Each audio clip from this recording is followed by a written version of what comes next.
Hello दोस्तों, smart financially के इस ब्रांड न्यू वीडियो में आपका स्वागत है। इस वीडियो में हम बात करेंगे म्यूचुअल फंड के कुछ बेसिक टॉपिक्स की, जो कि आपको कहीं नहीं बताए जाते हैं। यही चीज़ें जो हम यहाँ बता रहे हैं, यही आपको म्यूचुअल फंड कोर्स के नाम पे 10,000 20,000 में बेची जाती हैं। और अगर आपको इन्वेस्टमेंट करना है तो ये चीज़ें आपको जानना बहुत ज़रूरी है, क्योंकि इसकी वजह से आप अपने कई लाखों रुपए बचा सकते हैं और सही फंड में निवेश कर सकते हैं।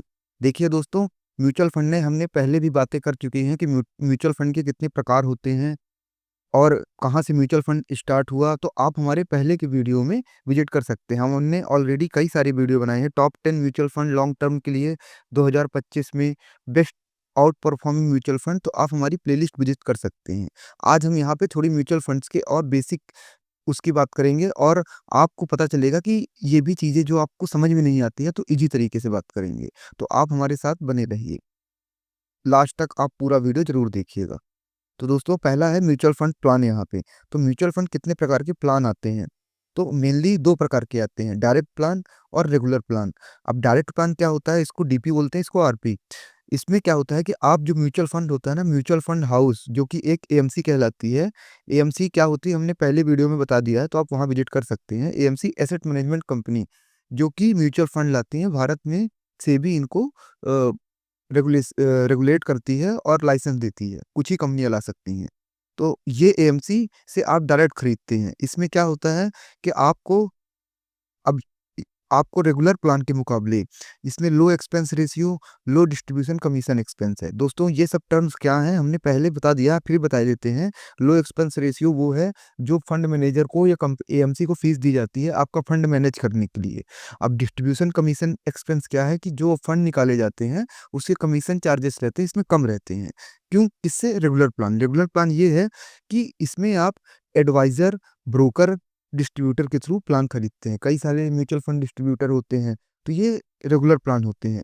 इनके थ्रू आप खरीदते हैं, तो इसमें आपका क्या एक्स्ट्रा एक्सपेंस रेशियो आपका लगता है। लेकिन दोस्तों, क्या होता है कि इसमें आपको एक्स्ट्रा फीचर्स भी होते हैं, जैसे प्रोफेशनल एडवाइजर से आपकी बात हो जाती है।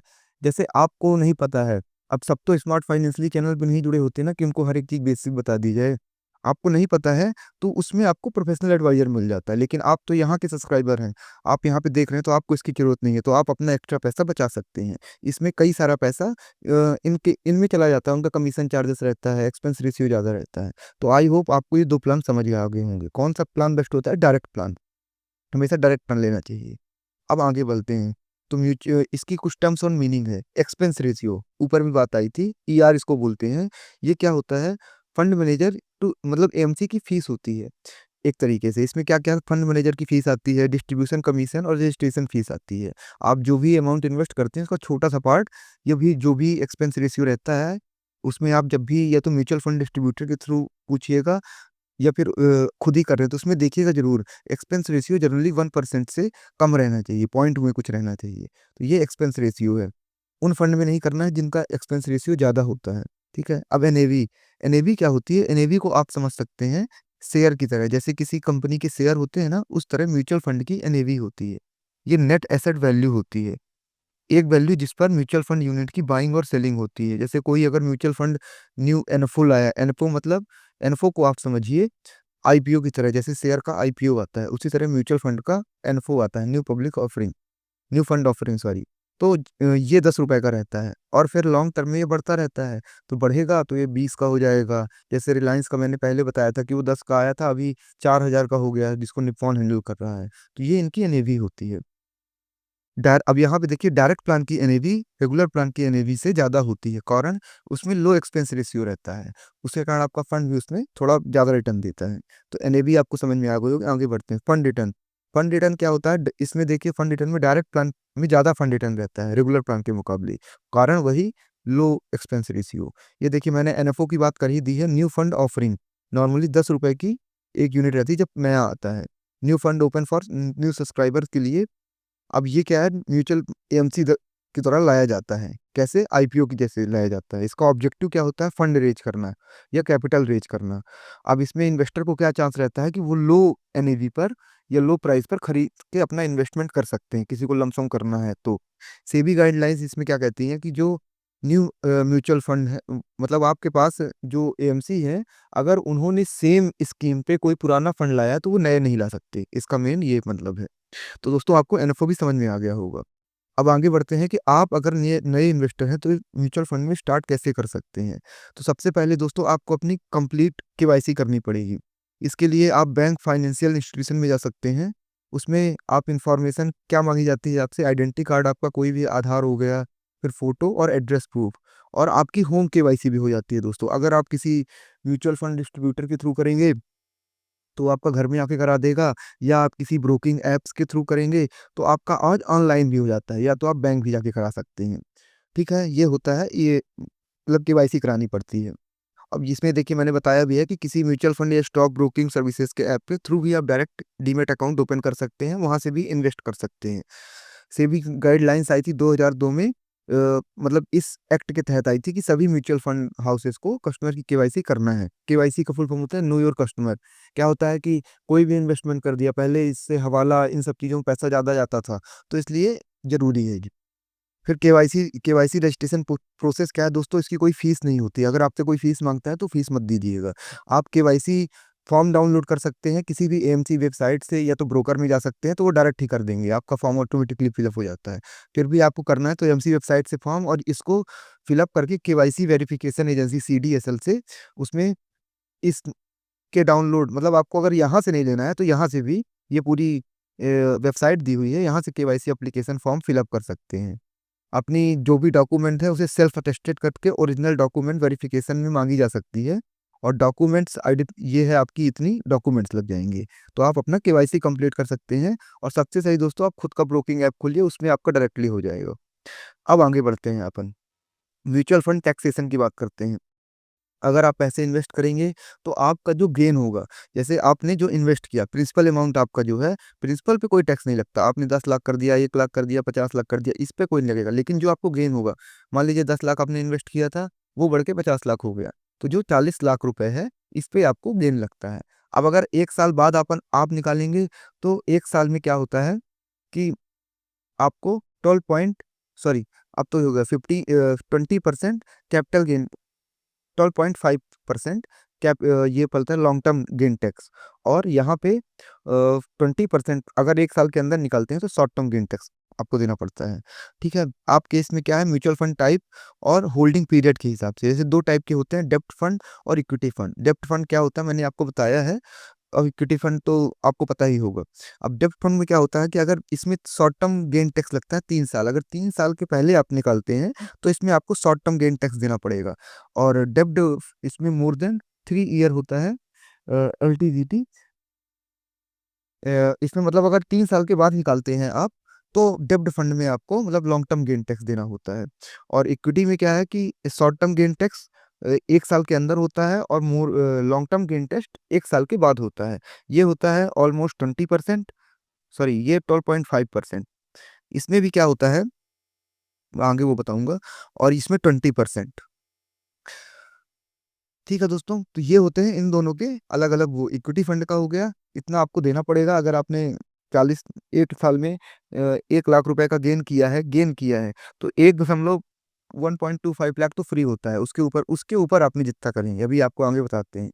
अभी आपको समझ में नहीं आया होगा। कैपिटल गेन में क्या होता है, 2024 का रूल है कि आपको जो भी गेन हुआ है 1 साल में, 1.25 लाख वो टैक्स फ्री होता है। आप इसको निकाल भी सकते हैं अपने पर्सनल, जैसे थोड़ी देर के लिए समझिए कि आपने 10 लाख लगाया, आपका 12 लाख हो गया, 1 साल में 20% का रिटर्न मिल गया, तो आप इसमें से 2 लाख जो आपका गेन हुआ था, तो ये 1.25 लाख आपका टैक्स फ्री है। इसको आप निकाल लीजिए। प्रोसेस यही होती है कि आप हर साल अपना एक इतना निकालते चलिए, तो आपको टैक्स देना नहीं पड़ेगा। अब बचा इसमें कितना, लगभग 70, तो 10.75 लाख रुपए, इतना आपका बचा।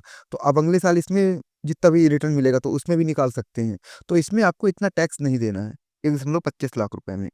अब यहाँ पे देख लीजिए, ये आपको बताया है कि टैक्स यहाँ पे 20% शॉर्ट टर्म मैंने ऊपर ही बता दिया है, और 12.5% पर ईयर। इसमें 2018 के बाद मोदी गवर्नमेंट ने ही टैक्स लगा दिया था, तो उसके पहले लॉन्ग टर्म गेन टैक्स लगता भी नहीं था।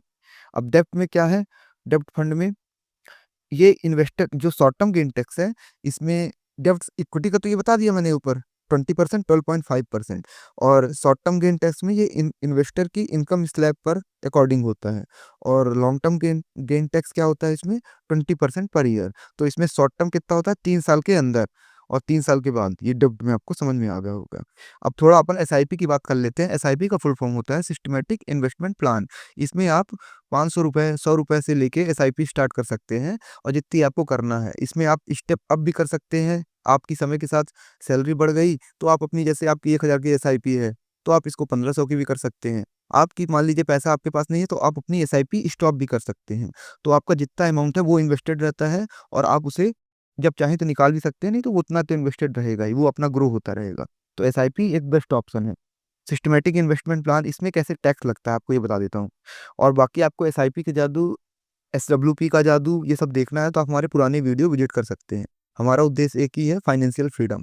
कैसे आप, हमने बताया कि 21 साल से एसआईपी करके आप 34 साल में एसडब्ल्यूपी कर सकते हैं, और फाइनेंशियली फ्री हो सकते हैं, और अपना पैसा अच्छा खासा निकाल सकते हैं। 10,000 रुपए की एसआईपी आप करते हैं 21 साल से हर महीने, अगर आपकी अच्छी खासी जॉब लग जाती है, तो 34 साल में ये आपका अमाउंट लगभग 50 लाख से 60 लाख हो जाएगा।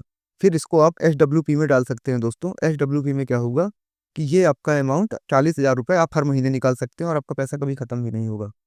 तो इस तरह की अगर ट्रिक सीखनी है तो आप हमारे पुराने वीडियो विजिट कर सकते हैं। ऐसी कई सारी स्ट्रेटजी हैं लोगों को पता ही नहीं है दोस्तों।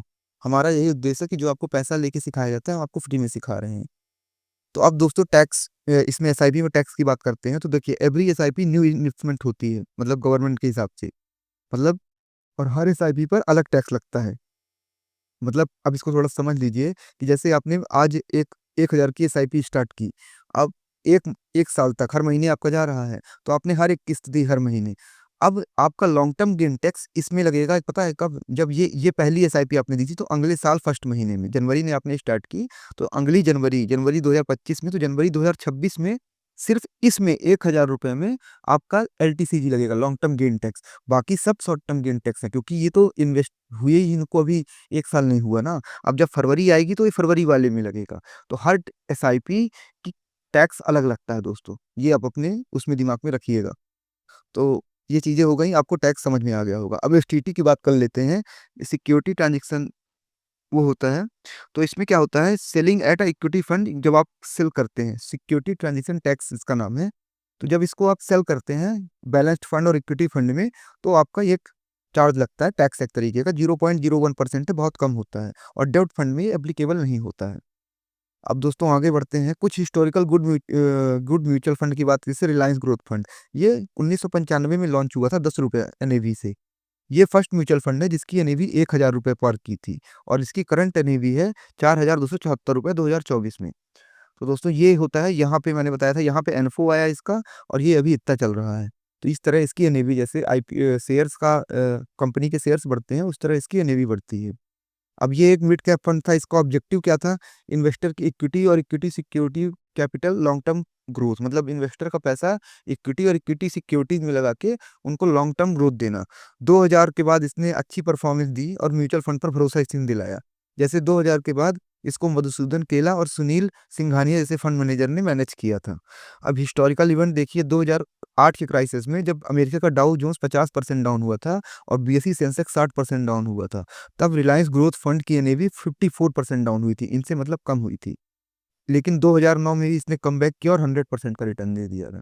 तो इससे आप थोड़ा इसमें भरोसा रख सकते हैं दोस्तों। अब जैसे और कई सारे फंड हैं जिन्होंने 23% का रिटर्न लास्ट 20 ईयर में बना के दिया है। Franklin India Prima fund, Franklin India Prima plus fund, Franklin India blue chip fund, फिर HDFC capital builder, HDFC equity fund, Reliance growth fund, Reliance vision fund, और 8th है आईसीआईसीआई मल्टी कैप फंड। दोस्तों एक चीज़ यहाँ पे clear कर देता हूँ, यहाँ पे कोई बाइंग और सेलिंग का रिकमेंडेशन नहीं है। आप जो भी करेंगे अपने फाइनेंशियल एडवाइजर से पूछ के करेंगे। हम सिर्फ यहाँ पे नॉलेज परस्पेक्टिव से बता रहे हैं दोस्तों। तो आप ये जो भी फंड बताए जा रहे हैं, इनकी आप जाके सभी पैरामीटर में देखिएगा दोस्तों, तब आप ही इन्वेस्टमेंट का डिसीजन लीजिएगा। दोस्तों तो अभी हम यहाँ पे इतनी ही बात करते हैं। नेक्स्ट वीडियो में हम अभी और बात करेंगे म्यूचुअल फंड के बारे की। तो आप हमारे साथ बने रहिए। याद रखिएगा दोस्तों, जीवन में सही सलाह या तो आपका भाई देगा, या तो स्मार्ट फाइनेंशियली चैनल। तो दोस्तों अगर आपको सही सलाह चाहिए तो हमारे साथ जुड़ जाइए। धन्यवाद दोस्तों।